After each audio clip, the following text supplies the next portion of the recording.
आज MA final के पंचम प्रश्न पत्र के अंतर्गत हम पढ़ेंगे कौटिल्य अर्थशास्त्र। अभी तक हमने विद्या के विषय में पढ़ा कितनी प्रकार की विद्याएं होती हैं। आज हम पढ़ेंगे इंद्रिय जय अरिषड्वर्ग त्यागः। इस विषय के अंतर्गत अध्याय 5वां प्रकरण 3 कौटिल्य अर्थशास्त्र के पहले अधिकरण का इस विषय में आज हम पढ़ेंगे कि किस प्रकार से इंद्रियों पर विजय प्राप्त करने वाला व्यक्ति जो है उसकी क्या संज्ञा होती है और किस किस प्रकार से जो कुछ उदाहरण दिए जाएंगे। उदाहरण देने के माध्यम से बताया जाएगा जिन जिन राजाओं ने अपनी इंद्रियों पर वशीकरण कर लिया वो किस प्रकार से इस लोक में और दूसरे लोक में सभी प्रकार से विजयश्री को प्राप्त हुए, और जो राजा लोग केवल इंद्रियों के वशीभूत होकर रह गए वो राजा किस प्रकार से अपना सर्वनाश कर बैठे। तो उसके लिए कुछ दृष्टांतों को भी प्रस्तुत किया जाएगा। किसी भी कार्य को करने के लिए यदि हम पूरे मन से करना चाहते हैं तो हमारे लिए बहुत ज़रूरी है कि हम उसके लिए अपनी कामनाओं को, अपनी वासनाओं को शांत करें, कंट्रोल करें, लिमिट में करें। विद्या विनय हेतु इंद्रिय जय। विद्या और विनय का हेतु इंद्रिय जय को बताया है। अब ये प्रश्न उठता है कि इंद्रिय जय जो इस अध्याय का पंचम अध्याय का जो एक मेन जो हमारे सामने एक शब्द आया है, एक संज्ञा आई है इंद्रिय जय। इंद्रिय जय का तात्पर्य है काम क्रोध लोभ मान मद हर्ष के त्याग से इंद्रियों पर विजय प्राप्त करना। काम क्रोध लोभ मान मद हर्ष त्यागा, इन सब के त्याग करने से, कहने का मतलब कान नाक नेत्र जीव और नासिका 5 प्रकार की ज्ञानेंद्रियां और उनके विषय शब्द स्पर्श रूप रस गंध में प्रवृत्त ना होने देना। 5 प्रकार की ज्ञानेंद्रियां और 5 प्रकार की कर्मेंद्रियां, एक उभयवादी इंद्रिय मन।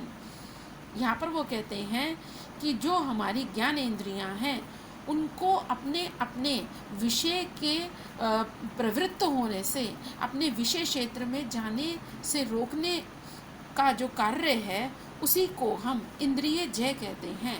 जब हम किसी चीज़ पर कंट्रोल कर लेते हैं उस अपने किसी उद्देश्य के वशीभूत होकर, तब वो हमारा उद्देश्य सफल हो जाता है। शास्त्रार्थ अनुष्ठानम व, शास्त्रों में प्रतिपादित कर्तव्यों के सम्यक अनुष्ठान को ही इंद्रिय जय कहते हैं। वो कहते हैं कि एक उन्होंने मत बताया कि इंद्रियों पर वशीकरण का अर्थ है कि जितनी भी हमारी ज्ञानेंद्रियां हैं उनको जो जो उनके विषय हैं उन विषय क्षेत्रों में प्रवृत्त होने से रोकना। दूसरा वो कहते हैं अथवा शास्त्रों में प्रतिपादित जो भी कर्तव्य कर्म बताए गए हैं उनके अनुष्ठान को ही इंद्रिय जय कहते हैं। सारे शास्त्रों का मूल कारण ही कृष्णम ही संपूर्ण शास्त्रों का इंद्रिय जय है। संपूर्ण जितने भी शास्त्र हैं उनका निचोड़ है इंद्रियों पर वशीकरण। यदि हम अपनी इंद्रियों पर वशीकरण करते हैं तो हम संसार में बड़े से बड़ा जो अपना सपना है उसको भी साकार कर सकते हैं। तद विरुद्ध वृत्ति वशेंद्रिय चातुर अंतो अपि राजा सद्यो विनश्यति। वो कहते हैं इसके विपरीत जो राजा अपनी इंद्रियों के वशीभूत हो जाते हैं, जो राजा अपनी इंद्रियों के वशीभूत हो गए, हम इतिहास में देखते हैं ऐसे राजा पृथ्वी का अधिपति होता हुआ भी शीघ्र ही नाश को प्राप्त हो जाता है। सद्यो शीघ्र ही नाश को प्राप्त हो जाता है। अब यहाँ पर दृष्टांत प्रस्तुत किए जाएंगे। यथा दांडक्यो नाम भोजा कामात् ब्राह्मण कन्या अभिमन्यमानः सबंधु राष्ट्रो विननाश। अब एक एग्जाम्पल उन्होंने दिया कि दांडक्य नामक भोजवंशीय जो राजा था, काम के वशीभूत होकर उसने ब्राह्मण कन्या का अपहरण किया, जिसके अपराध में उसके पिता से उसको शाप मिला और शाप के कारण सपरिवार और सराष्ट्र उसका विनाश हो गया। इसी प्रकार से करालश्च वैदेह, एक दूसरे जो राजा हैं उनका उदाहरण बताते हैं। राजा कराल भी, जो विदेह देश के राजा थे, राजा कराल, उनकी भी इसी प्रकार से दुर्गति हुई। एक अगला आगे वो एग्जाम्पल और बताएंगे कि क्रोधवश राजा जनमेजय कोप जनमेजयो ब्राह्मणेषु विक्रांत तालजंघश्च भृगेषु।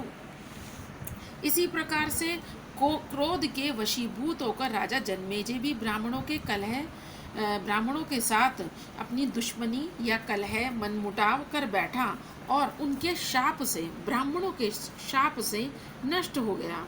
इसी प्रकार से भृगुवंशियों से कलह करने पर तालजंग की भी दुर्गति हुई।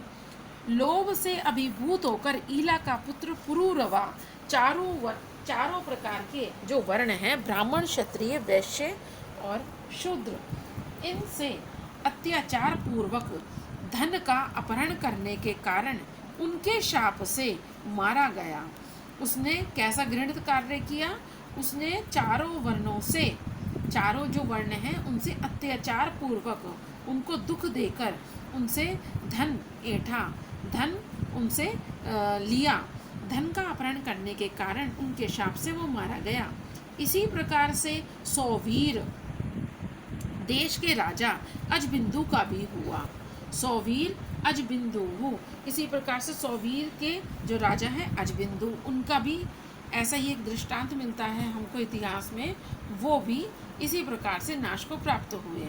अभिमानी रावण पर पत्नी के अपहरण के अपराध से और दुर्योधन अपने भाइयों को राज्य का भाग ना देने के अन्याय से, कहने का अभिप्राय कि उसने छल से जो राज्य को ग्रहण किया था उस अन्याय से मारे गए। 2 एग्जाम्पल दिए हैं। रावण पर पत्नी, दूसरे की पत्नी, राम की पत्नी का अपहरण करने के कारण, और दुर्योधन अपने भाइयों के प्रति छल कपट करने के कारण। दुर्योधनो राज्य दंश च मदाद डंबो उद्भवो भूत अवमानी। इसी प्रकार से वो कहते हैं मद से उन्मत्त हुआ राजा डंबोद्भव अपनी प्रजा का तिरस्कार करता रहा, मतलब अपनी प्रजा पर पूरी तरह से बुरा व्यवहार करता रहा, अपनी प्रजा पर अत्याचार करता रहा और अंत में नर नारायण के साथ युद्ध करते हुए उसका विनाश हो गया अंत में। इसी प्रकार हे राज अर्जुन परशुराम के हाथों मारे गए। हर्ष के वशीभूत होकर वातापी नाम का असुर अगस्त्य ऋषि के साथ प्रवंचना करते हुए, धोखा करते हुए यादव संग और द्वैपायन ऋषि के साथ कपट के अपराध में शापवश मृत्यु मुख में जा पहुँचे।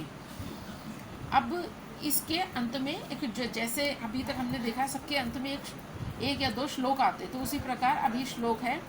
एते च अन्ये च बहवः शत्रु षड वर्ग आश्रिताः सबंधु राष्ट्र राजानो विनेशुर जितेन्द्रियाः शत्रु षड्वर्ग उत्सृज्य जामद अग्नयो जितेन्द्रियाः अम्बरीश्च नाभागो भूजाते चिरं महीम् इति कौटिल्यार्थशास्त्रे विनय अधिकारिके प्रथमे अधिकरणे इंद्रियजये अरिषड वर्ग त्यागः पंचमो अध्यायः। अब इस श्लोक में बताते हैं काम आदि 6 प्रकार के शत्रुओं को वश में 6 प्रकार के शत्रुओं के वश पर होकर, मतलब कहने का मतलब उनके ऊपर कंट्रोल ना कर उनको अपने अधीन ना करके उनके वशीभूत होकर ऊपर गिनाए गए जितने भी राजा आए, जो अभी तक हमने पढ़ा दांडक के एक हमने, फिर उसके बाद हमने दूसरा एक जो एग्जाम्पल पढ़ा कराल राजा का पढ़ा, जनमेजय का पढ़ा, इसी प्रकार से तालजंग राजा का हमने पढ़ा, अजबिंदु का पढ़ा, रावण का पढ़ा हमने एग्जाम्पल, दुर्योधन का पढ़ा, और भी जो एग्जाम्पल आए वो कहते जितने भी ऊपर ये हमको दृष्टांत प्रस्तुत किए गए हैं, इनके भी अतिरिक्त दूसरे भी बहुत से राजा बहुत से और ऐसे राजा हुए हैं, एते च अन्य च बहवः, बहवः बहुत से और भी राजा हुए हैं जो 6 शत्रुओं के वश में होकर, 6 शत्रु कौन कौन से हैं? 5 प्रकार की ज्ञानेंद्रियां और एक उभयवादी इंद्रिय मन। तो 6 शत्रुओं के वशीभूत होकर इन्होंने क्या किया है? स बंधु बांधवा एवं स राज्य नष्ट हो गए। ये स बंधु राष्ट्र, राजानों बंधुओं के साथ इनका राष्ट्र भी नाश को प्राप्त हो गया। किंतु कहते हैं परशुराम, अम्बरीश, नाभाग जैसे जितेंद्रिय राजाओं ने चिरकाल तक इस पृथ्वी का निष्कंटक राज्य भोगा।